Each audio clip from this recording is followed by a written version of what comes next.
Buonasera da Sicilia 24, questi titoli di oggi. Un incendio nella notte distrugge 3 mezzi di un'azienda a Pachino nel Siracusano. Per gli investigatori si tratterebbe di una intimidazione. Attivisti del movimento No MUOS segnalano un pericoloso smottamento vicino alla base americana a Niscemi, chieste verifiche tecniche sulla stabilità dell'area. Messina, l'ultima baracca del post-terremoto del 1908, sarà restaurata. L'intenzione è di creare un simbolo della resilienza della gente. Catania, Piazza Università si anima per dire no alla violenza sulle donne. Oltre 150 artisti e studenti hanno partecipato a un emozionante flash mob. Agrigento, al via la festa del mandorlo in fiore nel segno dell'amicizia e della pace. Oggi la parata dei gruppi folk di tutto il mondo.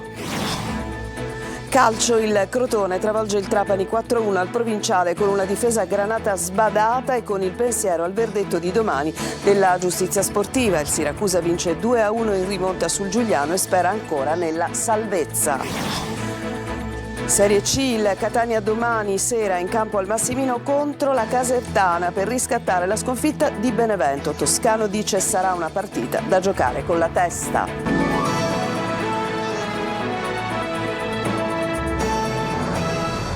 Ben trovati, un rogo in un'azienda di noleggio mezzi a Pachino nel Siracusano, nel quale sono stati incendiati 3 mezzi. Al lavoro i carabinieri che propendono per l'ipotesi di una intimidazione. Sentiamo Francesco Aloi. Si vedono i sacrifici fatti negli anni da mio marito e del suo socio Michael, e quindi certo fa male. Anche l'odore acre che in questo momento si respira è brutto, proprio è brutta, una sensazione bruttissima. Sono le 22 quando qui partono le prime fiamme. Un incendio distrugge questi 3 mezzi, le uniche piattaforme aeree della Victory Servizi alle porte di Pachino nel Siracusano. I malviventi sarebbero arrivati dal retro. Sono venuti da dietro dove appunto non ci sono telecamere. Non potrebbe mai scattare l'allarme venendo appunto dalla campagna. Nonostante questo, però, le telecamere potrebbero avere ripreso chi ha fatto tutto ciò. Il liquido infiammabile, probabilmente benzina, lanciato da quel muro, poi le fiamme.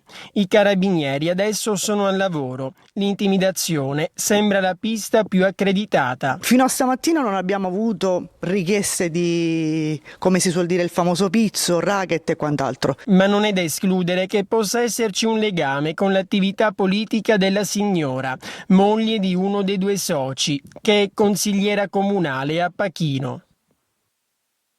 Possibile smottamento del terreno nell'area della base statunitense di Niscemi riaccende le polemiche sul MUOS, il potente radar che coordina i movimenti dei mezzi militari americani. Secondo gli attivisti del movimento potrebbe incidere sull'assetto delle parabole. Jerry Italia.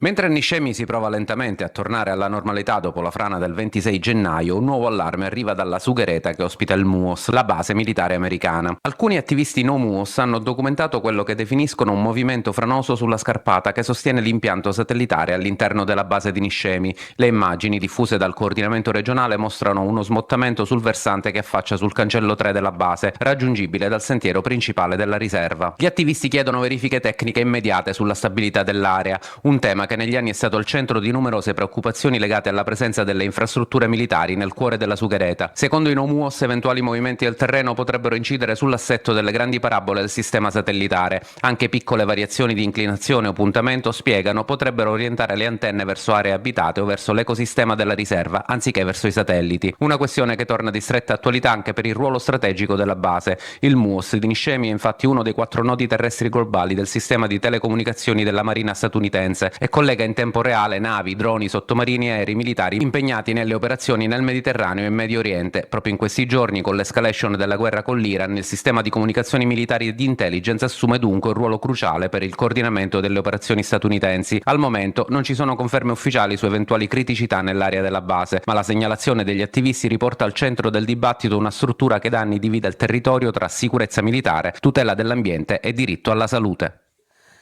Adesso andiamo a Ragalna, nel Catanese, il comune che cerca di rialzarsi dopo la forte scossa di terremoto di mercoledì mattina.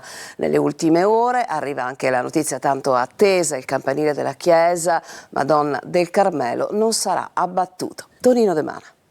Si è iniziato a ragionare come mettere in sicurezza il campanile. Mettere in sicurezza, non abbattere? Assolutamente no, la prima fase è proprio mettere in sicurezza perché ci sono danni sull'aguglia. Il campanile della chiesa Madonna del Carmelo non sarà abbattuto, lo annuncia con sollievo il sindaco Nino Caruso dopo una serie di riunioni ed incontri tra protezione civile, vigili del fuoco, soprintendenze e tecnici del comune di Ragalna. La notizia alza il morale in un paese che ancora pensa e ripensa alla scossa di terremoto di mercoledì mattina.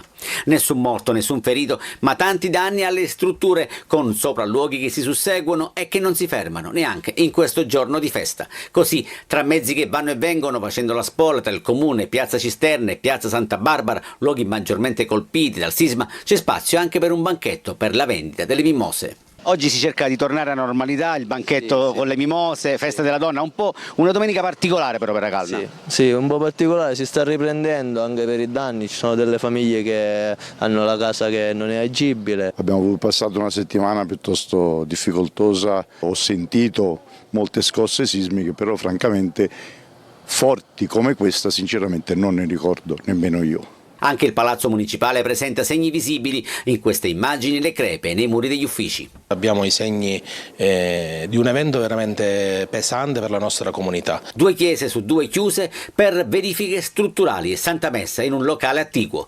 In piazza e al bar sembra una domenica come tutte le altre, ma con molti più ponteggi e transenne.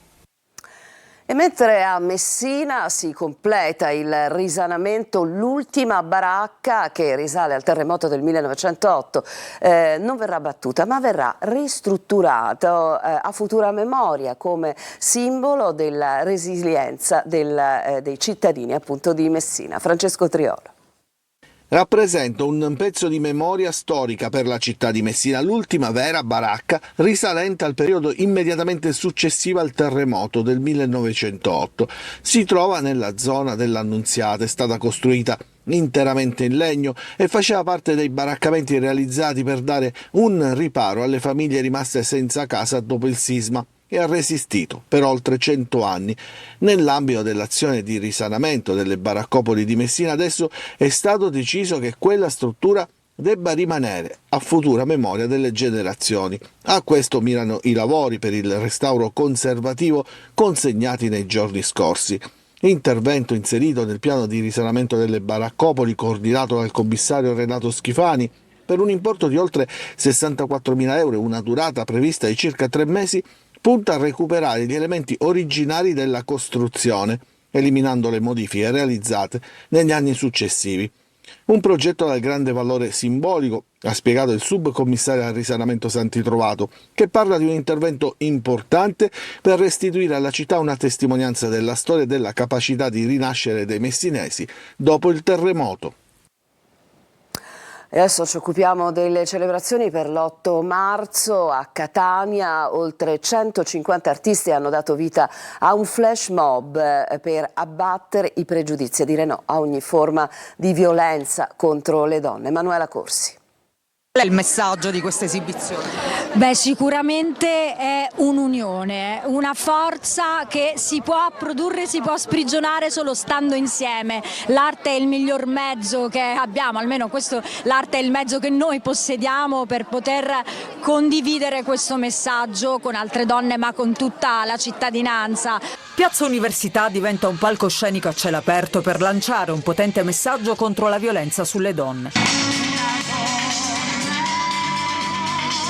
Oltre 150 artisti in occasione della Giornata Internazionale della Donna hanno dato vita ad un flash mob sulle note della partenza, brano tratto dal musical La città delle Amazzoni con le musiche inedite di Franco Lazzaro e Hiram.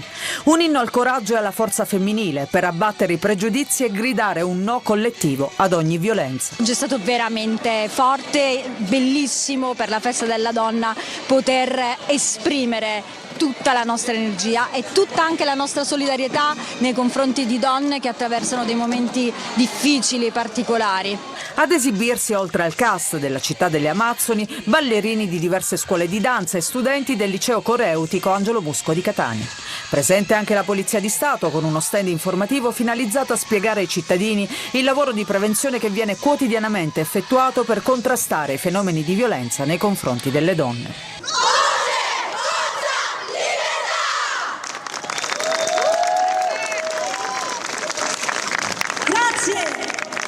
E adesso ci spostiamo in uno dei quartieri più difficili di Palermo, allo Sperone. Qui ancora molte donne hanno paura, anche se secondo i residenti si nota un certo cambiamento. Marco Gullà. La musica che accompagna questo 8 marzo in uno dei quartieri popolari di Palermo. Siamo allo Sperone, per il secondo anno consecutivo è andata in scena la camminata dei diritti, una passeggiata tra le vie di un quartiere dove molte donne sono private appunto dei loro diritti, dove hanno anche paura di denunciare se qualcosa non va.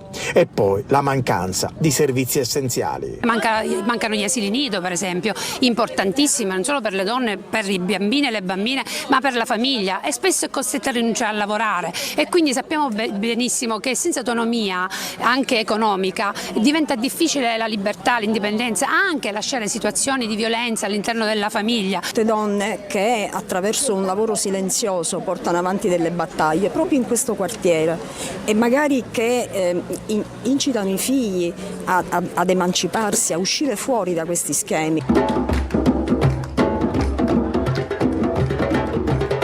Chi sono le donne dello Sperone? Donne toste, donne belle, donne che hanno voglia di cambiamento, donne che hanno forza, che sono state a volte martoriate un po' dalla vita, da certe situazioni, ma che vogliono un riscatto e vogliono un futuro diverso per i loro figli, per la comunità. Ma in questo 8 marzo c'è anche chi viene privato dei diritti basilari, come quello di passeggiare liberamente per le vie cittadine. Diciamo che Palermo è una delle città più inaccessibili che io conosca. E che ribadisco continuamente ad ogni occasione che il diritto al movimento, alla mobilità è uno dei principi fondamentali della persona umana, quindi si figuri per una persona che ha delle problematiche motorie.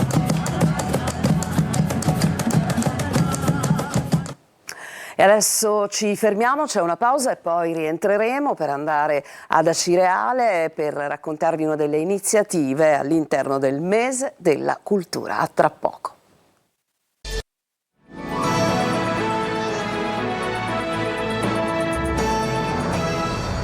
Siamo tornati in studio, gli zar della Casa Bianca, il titolo del libro del giornalista e saggista Antonio Di Bella, presentato ad Acireale per la rassegna Il Mese della Cultura 2026.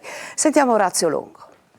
Bisogna non fare l'errore che spesso facciamo, anch'io, pensare che l'America è un posto meraviglioso, poi è arrivato un pazzo che è Trump. In realtà Trump ripercorre degli errori fatti più volte da altri presidenti del passato. Antonio Di Bella racconta Gli zar della Casa Bianca, il libro che ricostruisce lucidamente le figure chiave che operano dietro le quinte della presidenza americana. È una inesausta battaglia tra democrazia e autarchia, dice. L'Italia è una posizione delicata perché storicamente è l'alleata più fedele agli Stati Uniti. La mia speranza è che trovi nella sua storia e nella sua posizione geopolitica l'essenza della sua scelta. Da sempre, dai tempi di Moro, l'Italia è riuscita a essere fedele e leale agli Atlantici, ma al tempo stesso anche vicina al Medio Oriente. È la nostra posizione che ce lo impone e dobbiamo continuare così. Ospite ad Acireale per la rassegna Il Mese della Cultura 2026, promossa dall'assessorato alla cultura, al centro Pinella Musmeci della Villa Belvedere, il giornalista e saggista ha dialogato con Paolo Valentino, editorialista del Corriere della Sera. Tra i temi affrontati anche la crisi in Medio Oriente. Abbiamo visto che l'amministrazione americana ha cambiato continuamente la narrazione, nel senso di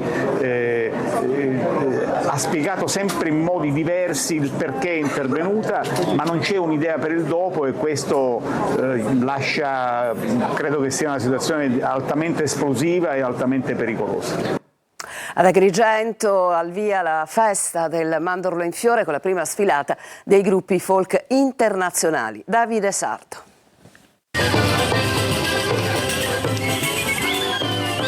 Agrigento si riempie di colori, suoni e tradizioni. Ha preso ufficialmente il via la 78esima edizione della festa del Mandorlinfiore, simbolo di incontro tra i popoli. La prima sfilata ha trasformato il centro cittadino in un grande palcoscenico internazionale. I gruppi folk, arrivati da diversi paesi, insieme alle delegazioni regionali e ai bambini del mondo, hanno animato un corteo festoso partito da Piazza Pirandello e proseguito lungo il centro storico fino alla Via della Vittoria. Costumi tradizionali, danze e musiche popolari hanno subito coinvolto cittadini e visitatori. El folclore maravilloso de nuestro país que recorre todas las zonas, desde el norte de La Guajira hasta el sur, hasta el Amazonas, trayendo este maravilloso legado que nos dejó nuestra maestra, nuestra directora Sonia Osorio. Per noi essere al Mandorlinfiore è un motivo di vanto e di prestigio. Portiamo un messaggio di pace, amore e fratellanza. Un viaggio tra culture e tradizioni diverse, unite dal linguaggio universale del folklore. Già è iniziata ieri, non si era mai visto il primo sabato una città così piena di turisti, di curiosi e soprattutto di agrigentini. E questo è il nostro scopo, ridare alla città un attimo di serenità, un attimo di gioia. Il Mandorlinfiore si conferma così un grande messaggio di amicizia e condivisione tra i popoli nel segno della cultura e della pace. Adesso ci fermiamo, c'è un'altra pausa e poi un'ampia pagina dedicata al calcio.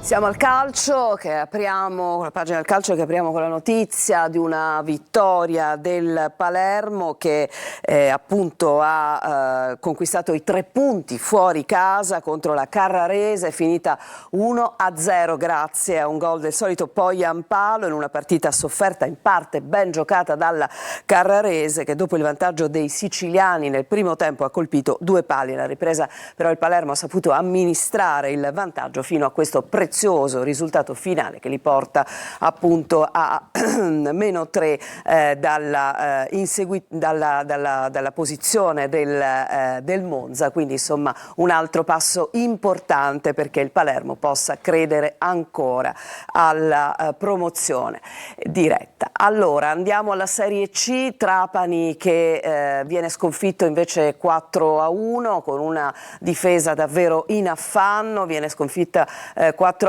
ma soprattutto con il pensiero alla giustizia sportiva, il cui verdetto dovrebbe arrivare domani. Ma sentiamo. Ennesima sconfitta del Trapani, fa festa il Crotone che vince al Provinciale per 4-1. Difesa granata inesistente, 24 gol subiti, una vittoria e 7 sconfitte nelle ultime 8 partite e il Crotone, sebbene il tecnico Longo abbia fatto ricorso al turnover tenendo in panchina il capocannoniere Gomez, non ha impiegato molto tempo a ribaltare il risultato dopo che il Trapani è andato in vantaggio all'11° con una deviazione di Benedetti su una conclusione di Cereghin. Poi la partita si è incanalata tutta a favore del Crotone che ha ribaltato il risultato pareggiando al 27° con l'ex Antonino Musso, doppietta per lui avendo trasformato un rigore al 9° della ripresa e andando in gol anche con Sandri ed Energia. Il Trapani, sempre più giù in classifica, attende adesso il giudizio del Tribunale federale sul terzo deferimento. E il Siracusa invece vince, supera il Giuliano 2-1 in rimonta grazie ai gol di Arditi e Riccardi, 7 punti in 3 partite per i Leoni che continuano a credere nella salvezza. Marco Petrolito. Il Siracusa batte il Giuliano con una rimonta piena d'orgoglio e carattere, 2-1 al De Simone per un'altra vittoria pesantissima che permette agli azzurri di chiudere la settimana con 7 punti in 3 partite, salire a quota 24 e lasciare momentaneamente l'ultimo posto in classifica superando il Foggia. Gara che non inizia nel migliore dei modi per la squadra di Turati, al 6° a passare il Giuliano, tiro cross di Balde, Farroni respinge 2 volte anche su Olivera, ma De Rosa trova lo spiraglio giusto e porta i campani in vantaggio. Al 12° Valente sfiora il pari su punizione colpendo il palo al portiere battuto, ma gli azzurri continuano a spingere e al 26° trovano l'1-1. Arditi approfitta di un retropassaggio impreciso di Bro, anticipa a Greco e deposita in rete da posizione molto defilata. La gara resta intensa, Balde sfiora il nuovo vantaggio ospite al 39°, ma Ferroni salva i suoi, si va a riposo sull'1-1. Nella ripresa al 70° arriva il gol del sorpasso, splendida iniziativa dell'entrato Riccardi che avanza palla al piede sulla 3/4 e lascia partire un sinistro potente e preciso che supera Greco per il 2-1. Giuliano che prova a reagire e che nel recupero manca 2 occasionissime con Ogunseye, tiro al lato d'ottima posizione, e poi con D'Agostino che colpisce la parte alta della traversa. Siracusa che sul capovolgimento di fronte sfiora il tris con Contini e che chiude un'altra grande prova tra gli applausi dei quasi 3.000 del De Simone. Azzurri che con questa vittoria pesantissima continuano a tenere accesa la speranza salvezza. E adesso il Catania domani in campo per riscattare la sconfitta di Benevento che insomma ha fatto dire addio ai sogni del primo posto. Così il Catania dunque si presenterà alla gara di domani sera al Massimino contro la Casertana. Francesco Triolo. Quello che poteva essere, quello che non è stato, quello che sarà. La sconfitta con il Benevento ha lasciato strascichi da cancellare immediatamente, perché l'addio nella sostanza al primo posto e ai sogni di promozione diretta non è certo senza conseguenze sul piano psicologico e dell'entusiasmo dell'ambiente, ma c'è per il Catania adesso da trovare nuovi obiettivi, come quello del secondo posto che in chiave playoff può diventare un punto di partenza importante. Domani sera al Massimino contro la Casertana occorre scrollarsi di dosso ciò che è stato nella partita col Benevento, e non sarà certo facile, perché contro c'è un'avversaria che, è vero, ha perso le ultime 4 gare in trasferta, ma è reduce dal successo con la Salernitana e può ancora agganciare il terzo posto in classifica. Toscano deve fare i conti anche con le assenze. Mancherà Quaini, squalificato, mentre Di Noi è uscito con qualche acciacco dal campo a Benevento e da monitorare. È in fase di recupero invece ormai Di Tacchio, e toccherà a Toscano decidere se impiegarlo per 90 minuti. Il nodo principale è legato all'attacco, dove Lunetta potrebbe essere il falso 9, ma neanche tanto visto il feeling con il gol, e visto che per un motivo o un altro il tecnico potrebbe dover rinunciare a tutti i suoi attaccanti di ruolo. Un Mimmo Toscano che ha presentato così la partita con la Casertana. Affrontiamo la Casertana, una squadra molto ostica, sarà una partita soprattutto di testa. Dopo queste 2 gare la testa reciterà un ruolo importante. E con questo servizio si chiude questa edizione di Sicilia 24. A tutti voi grazie per averci seguito, buona serata.